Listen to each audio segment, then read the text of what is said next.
Ai Weiwei is China's most politically outspoken artist.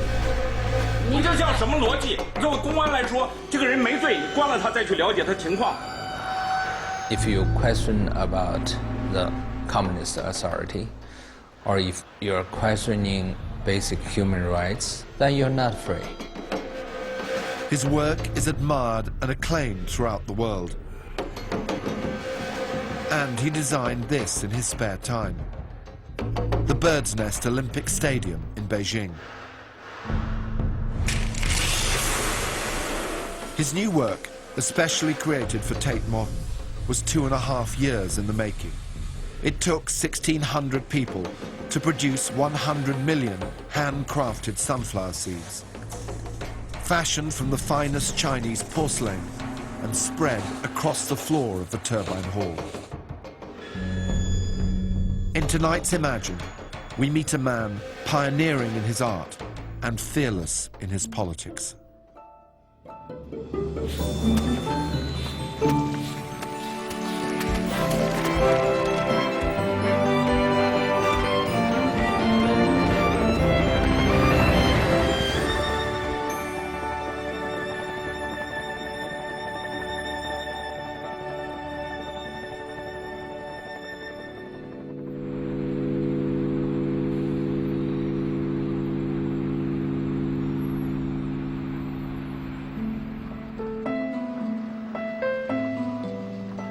Ai Weiwei is, to my mind, the most significant Chinese artist that certainly we are aware of in the West.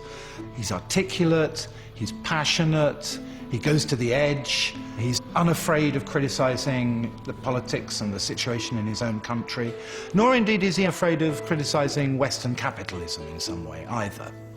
He is a unique figure.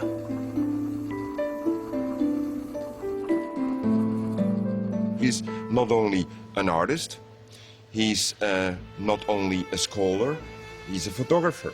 He designs clothes. He's a specialist in precious stones. He's an antique furniture dealer. He is an architect. He's a landscape architect. I mean, the list is endless. There's a reason why there's not very many people like Ai Weiwei in China, and the reason is that it's very risky. At his studio in Beijing, Ai Weiwei spends much of his day on Twitter, a website banned in China. Before it was shut down by the Chinese authorities, his previous blog was followed by hundreds of thousands. In a country where his views are rarely published, it gives him a vital cultural space to exchange ideas. And it's raised his profile with a growing fan base. 要不要也来一张？要，他都受我影响才喜欢。我还上那最近。照出来照2张。再见啊！再见。再见啊！再见。其实您挺普通的，没有我想象那么高的。再见。拜拜。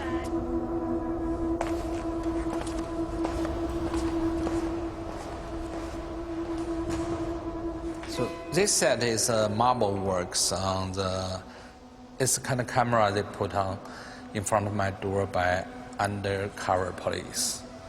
So they're really monitoring my activity, tap my telephone. Whatever we say, they know it. And they check on my banking activities and sometimes follows me. I think it's kind of intimidating me. We see this kind of camera everywhere now. So I think this is a really very important object of our time. I see many people, other people who had much less activities are being put away and sentenced. And also some people who relate to me also being put in jail. So if you think about it, you all lost your sleep. It's kind of terrifying.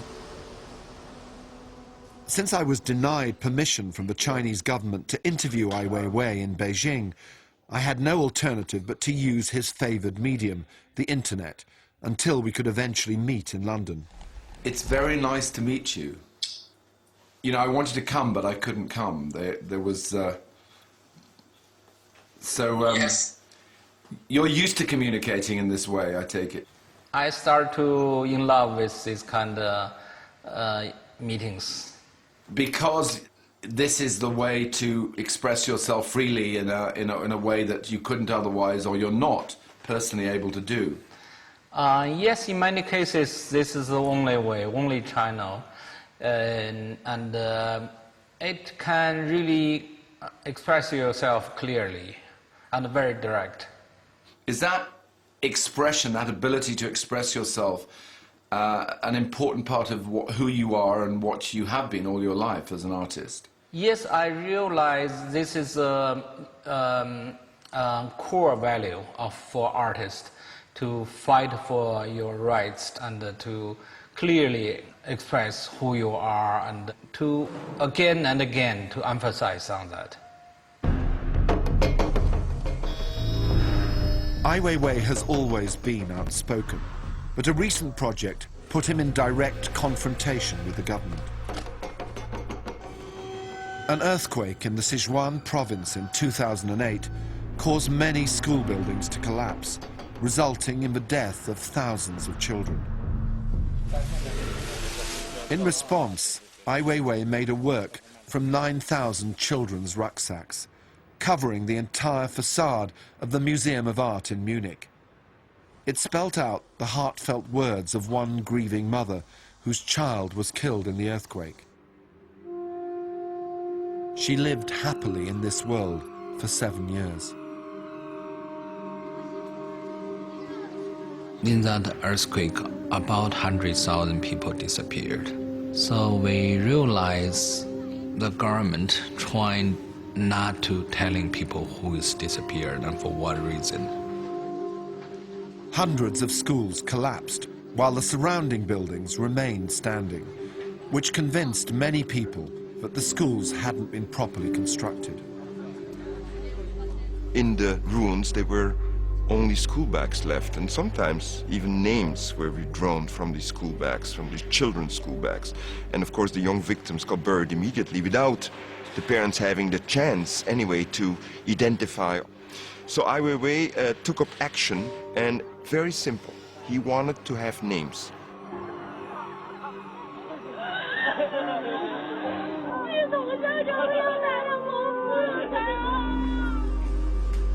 This chart we put on the wall is the names of those students who died in this earthquake. Those information has been considered as a state secret and never given out. He asked followers of his blog to choose one name each and read it out. 张子豪、李永超、李十月、你向锦瑜、曾海涛、欧阳青青、李龙俊、朱吉、 So gradually it generates too much heat, 刘方圆、 刘然、 and the government cannot bear with it, so they shut off my blog. One campaigner, Tam Zuran, was arrested, charged with revealing state secrets. During the trial, Ai Weiwei traveled to Chengdu to testify in his defense, and as ever, documented his experiences. 我和公民调查在过去的8个月当中做了大量的工作，掌握着大量的事实。我相信我们的作证会证实他做人是无辜的。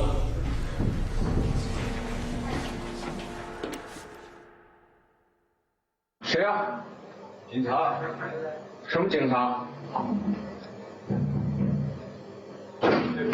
对，他们已经破门而入了。干嘛？你打人！停车场！我不开门！是，你打人是吧？叫我开门，我不让你谁呀？我打人，打了我！谁打的？这是谁看见了？做警察证明谁打的？就是谁打的你。 About 3,000 police just rushed into this hotel and kicked down the door very violently. And we had an argument, I asked them to show me their badge and for what reason they come to the hotel. They beat me. They locked us in the hotel until the court finished. After the encounter, Ai Weiwei was suffering from severe headaches, but travelled to Germany for the opening of a major new exhibition of his work. The very moment he arrived in Munich, he had such a headache that we decided to have him checked out, and he stayed in the hospital after for about 2 weeks and a half. The doctor said you have to stay and do the operation right away because this is very dangerous. You have blood in your, Your brain. Yeah, and later the doctor told me if he didn't do it immediately, I may just die.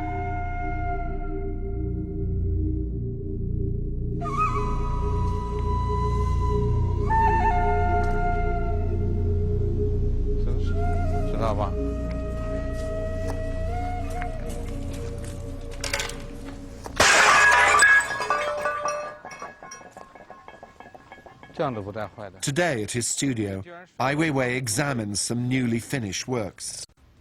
His interest in the cultural traditions of China has led him to explore the use of ceramic in his artwork. But for Ai Weiwei, creation and destruction go hand in hand.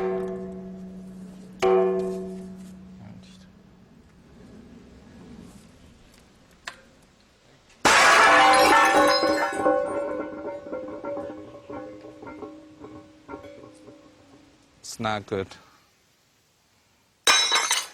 I mean, it still feel very painful, but still, it come to a point you just have to do it, you know. It's more like a self-punishing to really perform with some kind of standard. Yeah, it is.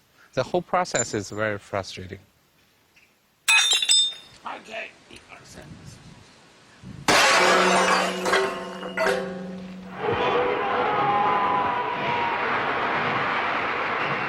Born in 1957, Ai Weiwei grew up during a turbulent period in China's political history.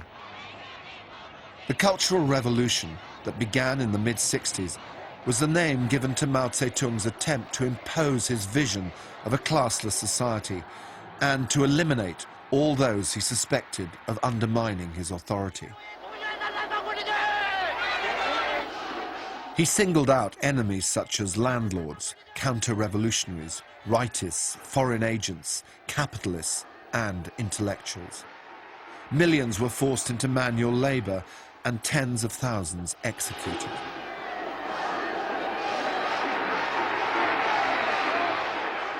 Anything has traces about the past or has sentiment about the past has to be destroyed.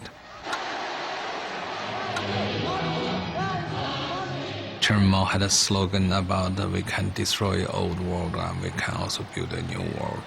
But build a new world has to be based on destroy the old world. So it's almost like a black and white situation.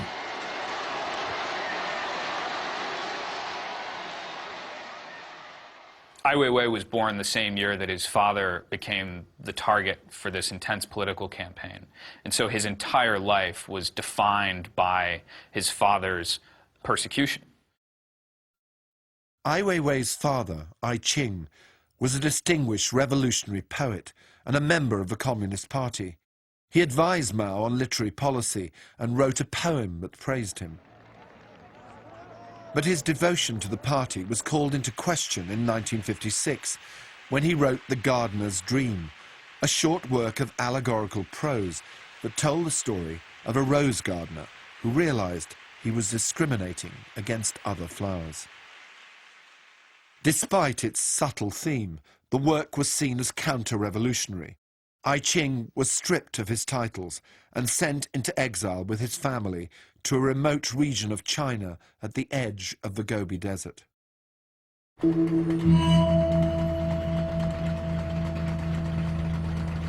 If you were branded a rightist, your family became what was called a black family. So within society, you were known to be a family that people weren't supposed to talk to. You were ostracized.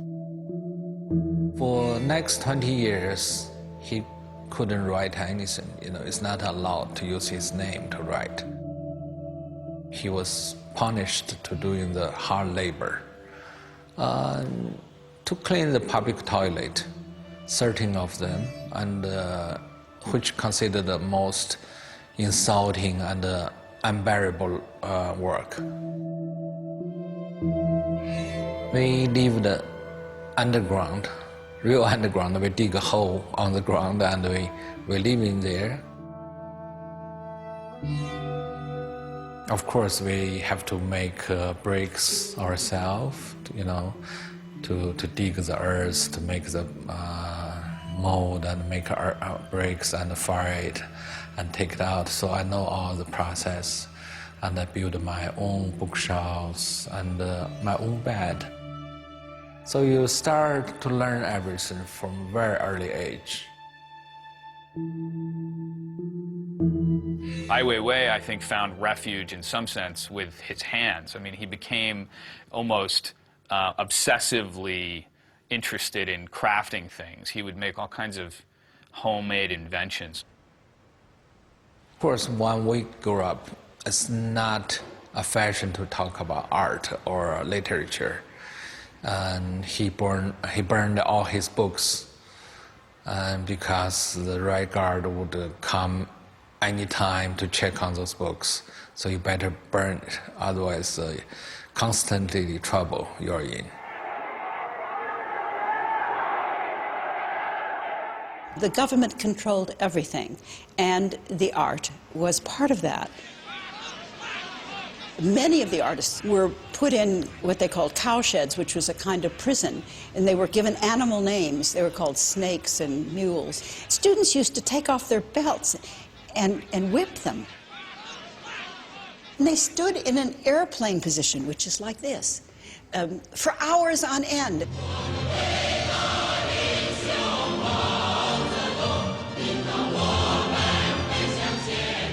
So artists could only function as propaganda painters. Only approved subjects and approved styles. For 30 years, really, that was the art scene.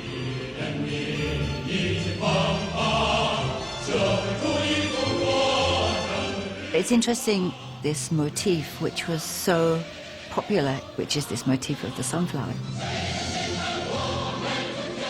First of all, the idea of sunflowers that always turn to the sun became a ready metaphor for all of the people turning to look at Mao. So you have that kind of idea of obedience, inevitable obedience, because the sunflower doesn't choose.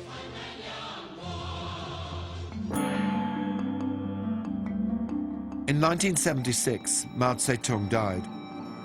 He'd led the country for over 30 years and become one of the most influential and controversial figures in political history. Despite the cult of personality that had been fostered around him, after his death, many of his policies were abandoned as China embraced economic reform. The same year, Ai Qing was allowed to return to Beijing. It was a turning point for Ai Weiwei too. By this time, your father's reputation had been rehabilitated. So what did your father say when you said you wanted to go to the United States? He has been in many, many nations. He studied in Paris. But in his generation, when they decide to go out, the purpose is to use their knowledge to change China. So I told him that's his generation, and I don't care. I just have to leave. So I was quite extreme. I made a decision I would never come back to China again. So I told my mother on the way to airport, I said, I'm going home. Home for Ai Weiwei was New York. First thing I want to experience is liberty. This is a really extremely liberal world. I very much want to record it. I have nothing else to do. I just, it's very simple. Have a camera and take a shot.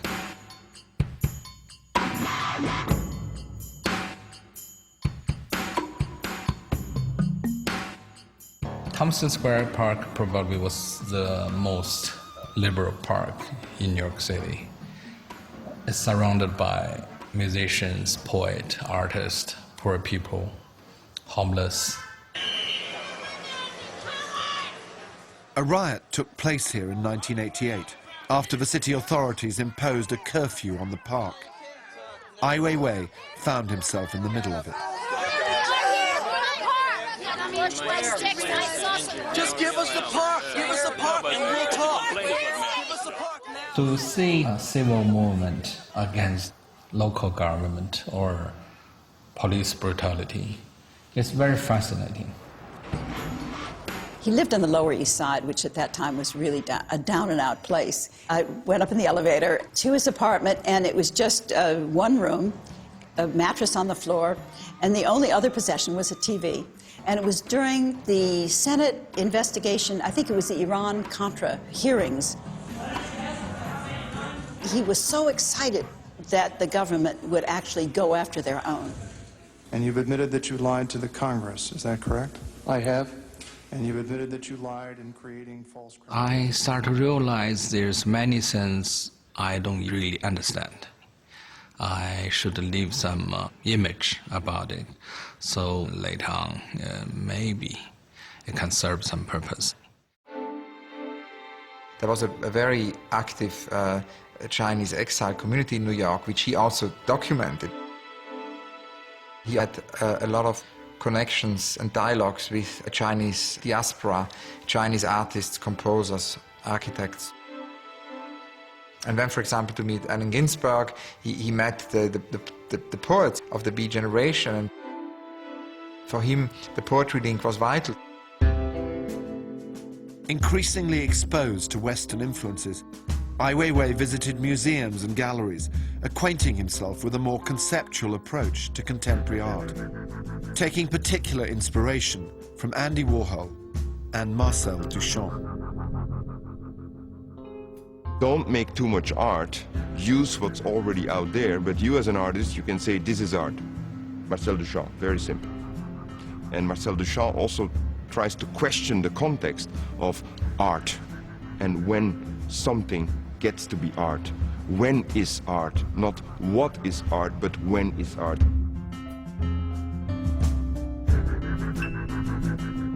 I guess the important thing were these great influences that he discovered and had.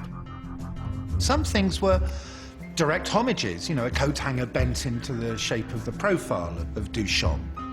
A double-ended shoe, as if the left and the right shoe had somehow morphed into one.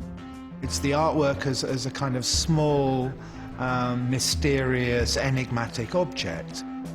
But in a way, the fact that everything was grounded in the everyday, in stuff that you could find on the street or in your wardrobe, gave him a great deal of freedom.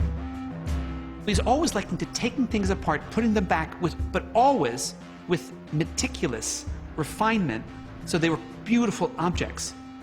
So Weiwei, when he does something, he does it really, really well.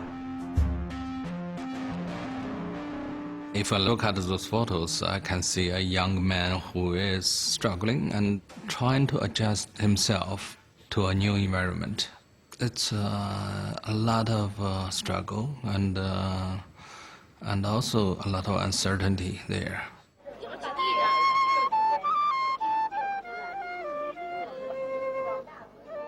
By 1989, uncertainty was also brewing in China.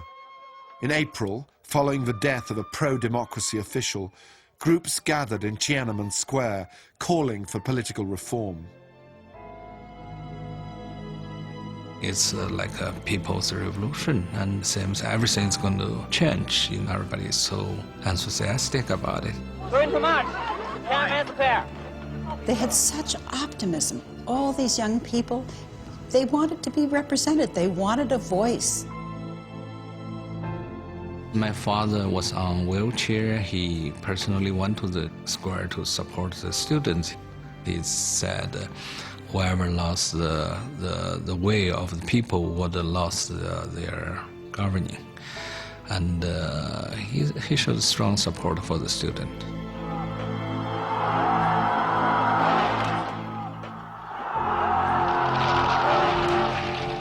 Then, in early June, the army moved into the streets of Beijing with troops and tanks clearing the protesters with live fire. The exact number of deaths is not known, but is thought to be in the thousands.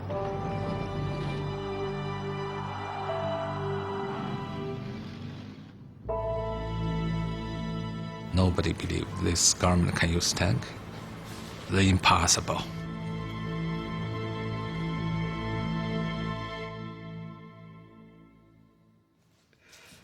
You went back to China to see your father. Mm-hmm. Did that draw you back to China and keep you there?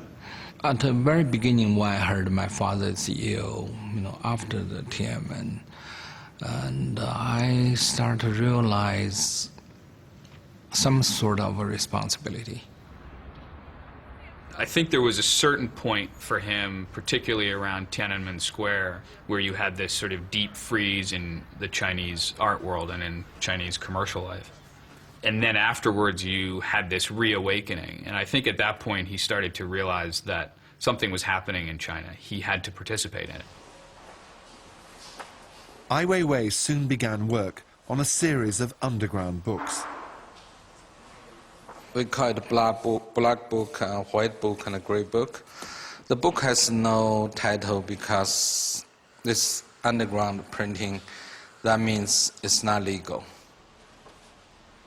那么，所以开始从93年就酝酿要做一本这种书，所以90年代初呢，整个的这个文化艺术界是一个特别沉寂的这么一个状态。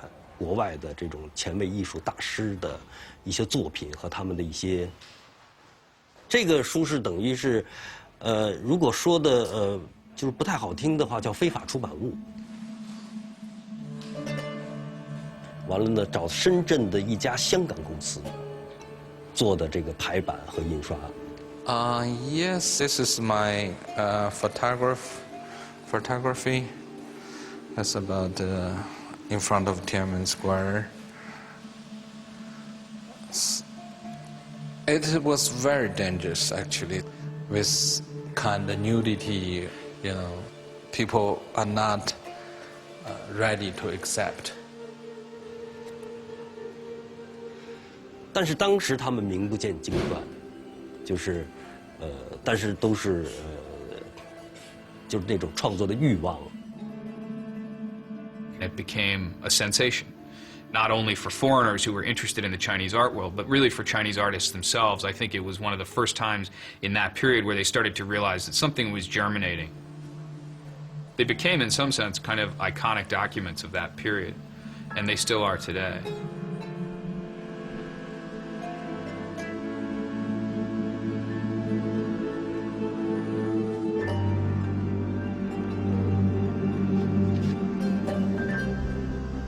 I planted it because in the early time, we see my father really likes this kind of objects.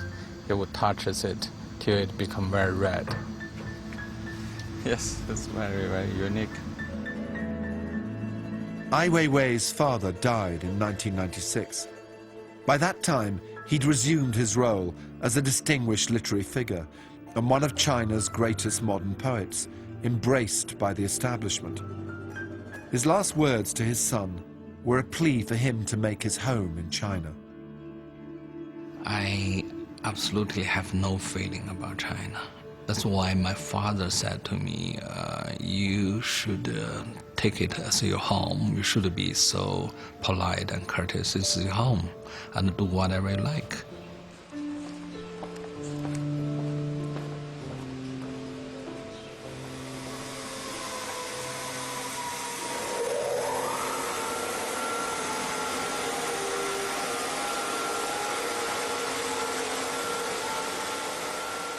Having decided to stay, Ai Weiwei set up a studio in Beijing. Fascinated by China's pre-revolutionary history, its cultural traditions and craft skills, he found ways to incorporate these into his work. I went to antique market because I want really to touch those objects. So it takes me about 6 years to really study every aspect. How history has moved through the shapes and technology and craftsmanships. He likes to take iconic objects, objects that in some ways are deeply valued by Chinese people, either for kind of cultural reasons or for just simple practical reasons. And then he'll obviously treat it with a kind of flamboyant disregard for its value.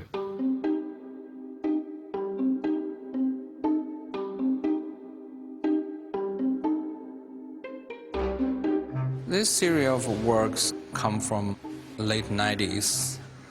I started to reconstruct of the classic furniture, so-called Ming-style furnitures. But the most unique quality is it's all constructed without nails. He would cut the four-legged table in half, and he would put 2 legs on the wall and 2 legs on the ground, and he'd had craftsmen put the table back together again as though it were made in the Ming Dynasty. So it was beautiful. Is this decorative art? Is this conceptual art?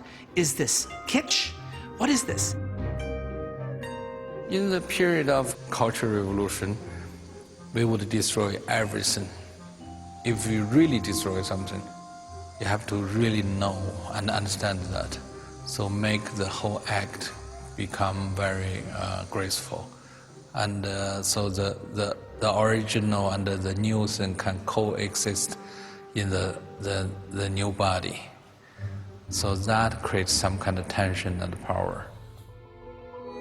When Ai Weiwei dropped a hand vase, it's the idea of the breaking of a vessel, as if the vessel embodies and contains history.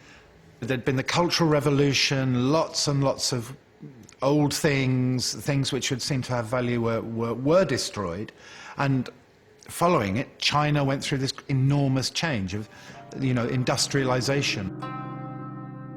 By dropping the urn in 1995, Ai Weiwei was essentially creating a cenotaph, a tomb of a sort of unknown soldier. He was dropping one urn to draw attention to the many others that were being destroyed around him every day.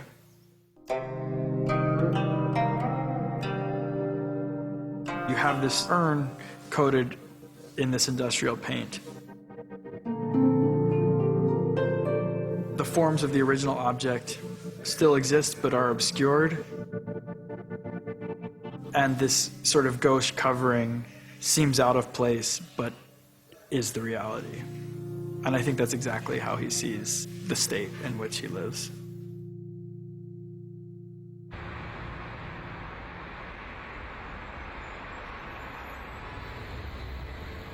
The new millennium was a turning point for contemporary art in China. Shanghai held an international biennale for the first time, and alongside it were several fringe events, including a show curated by Ai Weiwei and Feng Boyi. The exhibition's Chinese title can be translated as uncooperative attitude, but the English name given was simply fuck off. 就是改革开放开始之后，就社会属于一种社会转型期间。那么这个社会转型期间呢，就带来了很大的一个变化。这种变化除了这个物质形态的，包括精神层面的，还有心理层面的。那么这种的变化呢，它会在这个过程当中会就是有很多问题嘛。This man just burned his personal identity code on his back. A lot of quite extreme activities. 完了，最比较刺激的就是有一个艺术家叫朱玉，就是他的一个作品是一个行为，就是吃一个死的婴儿。其中比如说像杨志超的，就是他在肩膀上种草，所以这个不合作方式呢，针对性非常明确，包括他的作品的一些比较暴力、比较血腥、比较挑战。所以呢，当时不合作方式，那么起码奠定了一个观点吧，那就是说我跟谁我也不合作。所以，因为艺术之所以，比如说这个是一个比较特殊的这么一个门类吧，那它我觉得最主要的就是强调自由。The games are awarded to the city of Beijing. It was ironic that an artist so closely associated with the avant-garde should find himself involved with a spectacular project at the heart of the Chinese establishment. The Bird's Nest Olympic Stadium, designed by Ai Weiwei in collaboration with Swiss architects Herzog and de Meuron, was the centerpiece of the Games. It was a culmination of another strand of Ai Weiwei's work as an architect. For although he has no formal training, he's designed many buildings. He at a certain moment discovered architecture, and I think his connection to architecture is very fascinating, because today he is one of the leading architects in China. He's part of architecture biennales, he's part of architecture exhibitions. So the architecture and design world have very much embraced him, both in China but also wider in Asia.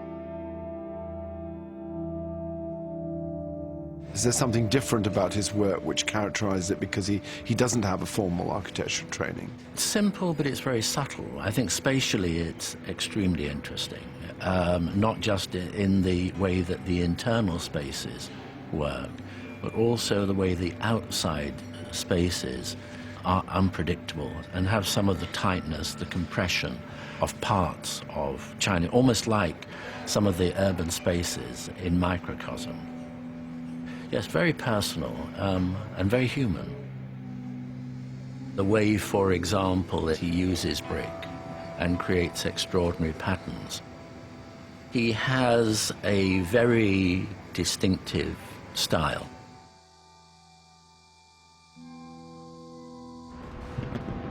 But having played a crucial role in designing the Bird's Nest Stadium, Ai Weiwei distanced himself from the project, criticizing the use of the Olympics by the Chinese government as propaganda.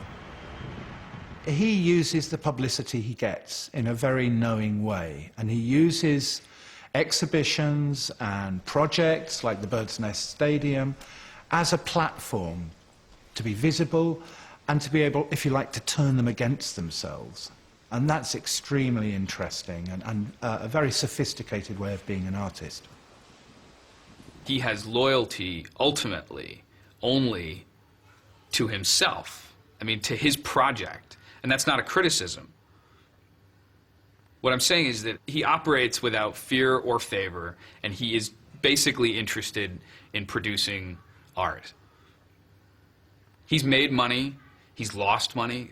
He basically takes his own money and pours it back into his studio. I don't think he's an especially good businessman.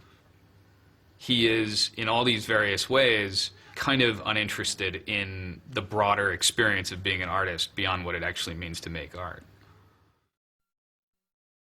Do you believe that art can communicate and engage with ordinary people as well as using ordinary people's experience? Are you a believer in connecting with lots of people? Yes, I think the only one art has the connecting to our ordinary feelings or ordinary common sense. It become most powerful.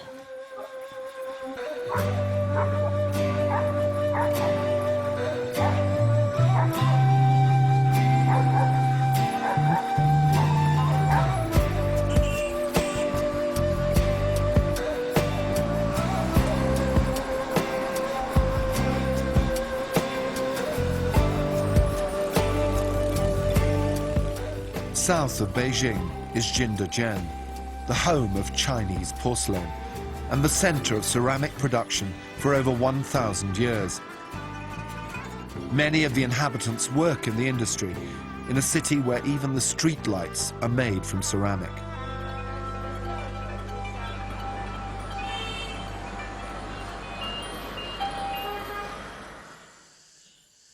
Jindajian was the imperial kiln town for some 500 years and was drastically impacted in the early 1990s when the state-owned porcelain workshops shut down, and suddenly you had thousands of craftsmen who had to fend for themselves with nothing to their names. The only reason great craftsmanship has been preserved as well as it has is that there is a thriving market for fake reproductions of famous vessels from, say, the Ming and Qing. That actually this tendency in contemporary China to counterfeit things and pass them off as real has functioned to preserve an otherwise doomed set of workman skills. Ai Weiwei is visiting his old friend Mr. Liu, who owns this ceramic workshop. Many of Ai Weiwei's porcelain artworks are made here from the finest Jindajian clay. 像这个里面就是这样的，是吧？对。些玩意儿确实不是这个颜色，是发灰。深绿。发灰。灰绿，灰绿色。灰绿。但这个倒不重要，一个颜色比较好一点。应该是就说咱们这小个的，我觉得这画的特别好。用的这个就是这个9吨的罗贝泥。现在这个泥呢。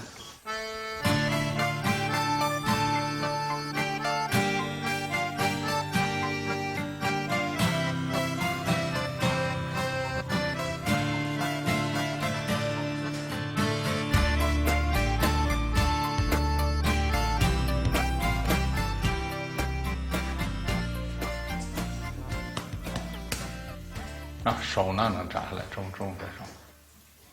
They use this stone to make the body of porcelain, also the glaze. So when it makes porcelain, it comes out a very special color and a special density in there. This is the best quality if you're talking about the Chinese porcelain. This is the highest quality you can get.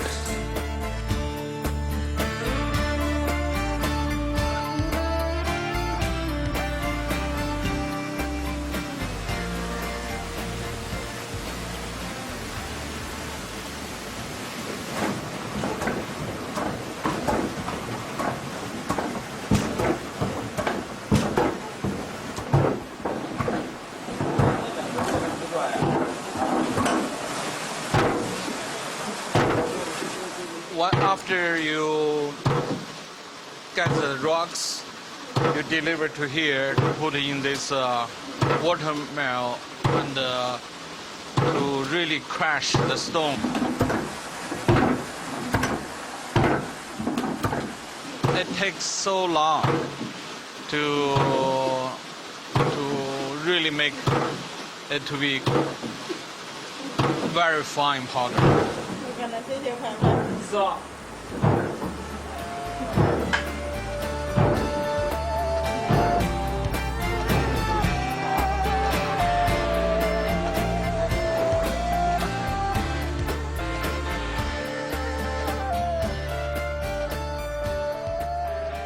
For the past 2 years, Ai Weiwei has been overseeing the production of porcelain sunflower seeds.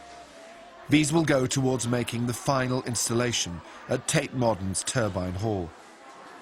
He's employed over 1,600 local artisans.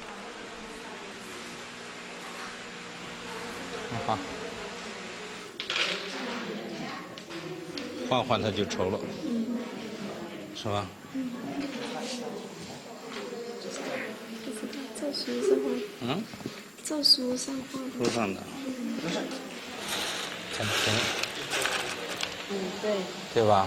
花了这么大力气，不知道干嘛使。是啊，我们也有兴趣看。To be able to bring together this community, getting a whole village, and to get this kind of spirit, I think is quite extraordinary. And you look at it, and if you put it next to a sunflower seed, it's almost impossible visually to tell it apart. During the Cultural Revolution, and when Weiwei and his father had to go in exile, there was almost nothing to eat. Many more millions Chinese, they lived off these sunflower seeds. Now Ai Weiwei decided to create almost a monument for this part of Chinese history, which has to do with the multitude, which has to do with poverty, but which has to do also with transformation, because we can overcome. Yeah, first you make molds, hundreds mold, because you need a variety of them. Then you compress this kind of mud, almost like liquid chocolate, into it to let it dry. And then you take it out, use hand to fix each individual. Then you put in the oven, 1,300 degrees. Then you start to paint on both sides, 4 or 5 strokes, and put in the oven again.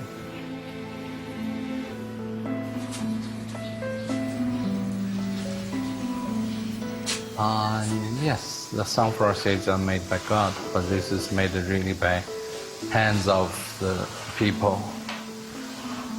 one by one.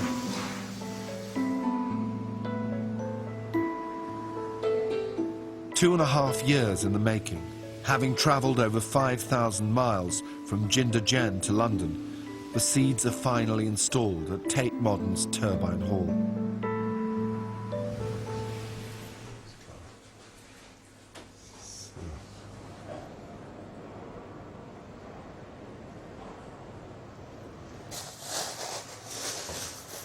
It's amazing. They're beautiful things. First of all, in terms of the porcelain, is this where the Ming vase tradition comes from as well? Yes, yes. And is the process exactly the same process? Same, exactly same.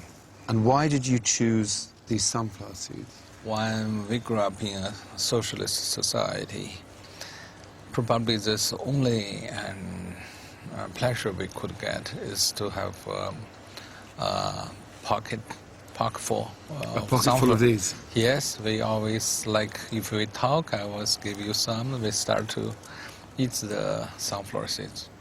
Actually, in many Chinese, their front tooth would leave a mark because eating that.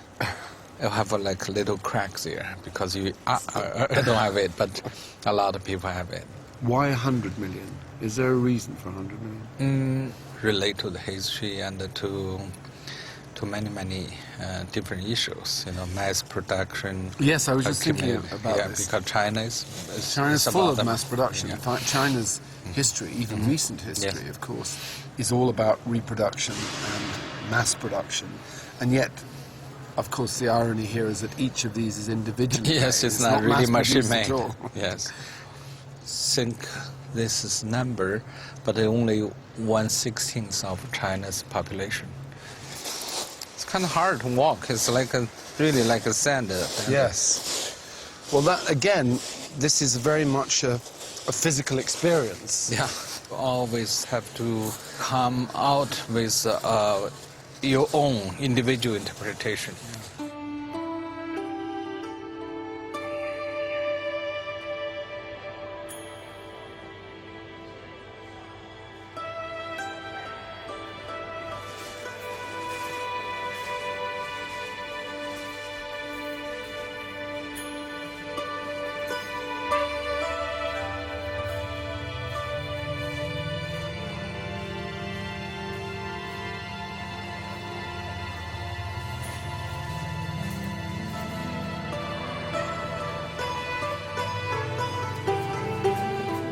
They're all handmade, aren't they? Each one or something?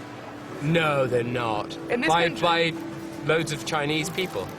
That's incredible. Well, that makes it that much more special, I guess.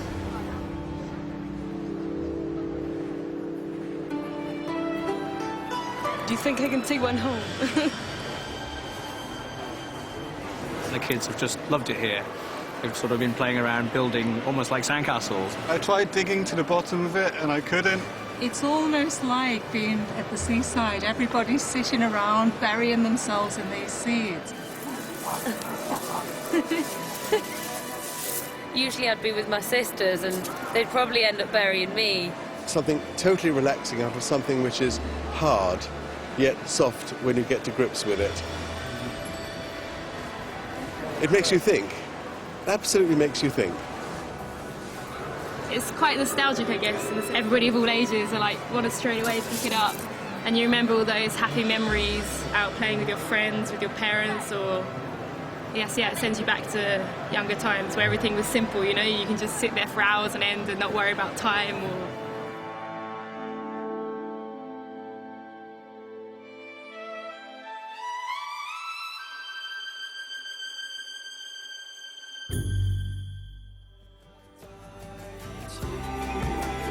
Ai Weiwei's sunflower seeds can be seen at Tate Modern until May 2011. For health and safety reasons, however, full access will be restricted. And you can join Ai Weiwei online right now for a live chat where he'll be answering your questions from his home in China. Take part at the website bbc.co.uk/imagine.